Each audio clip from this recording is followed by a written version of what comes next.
जुन सर्दो झल्लादरको जुन सङ्घर्ष समिति बनेको छ धरानको, त्यहाँ एउटा माग गरिएको छ के। त्यो माग चाहिँ के हो भन्दाखेरि सीमाङ्कन गर, सर्दो जलाधरको सीमाङ्कन गर भनेको छ। तर त्यो सर्दो जलाधरको सीमाङ्कन गरिराख्नुपर्ने आवश्यकै छैन। किन आवश्यक छैन भन्दाखेरि जहाँ जहाँ सट्टा भर्ना पायो त्यहाँको चाहिँ रोक्का हो, बाँकीको त होइन। भरै लगभग पनि 40,000 वर्गमिटर चाहिँ के छ भने सर्दो जलाधरको क्षेत्र पर्छ। अब भरै त्यो 0 पोइन्टसम्म आयो भने के गर्ने,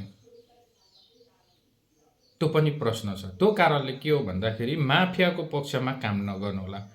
पीडित आफै बनाउने अनि पीडितहरूलाई नै प्रयोग गर्ने अनि दुःख दिने, फेरि ती पीडितहरू पनि त्यही फटाको पछाडि चाहिँ लागेर हिँडिबस्छन् क्या। अनि यो देश बन्छ।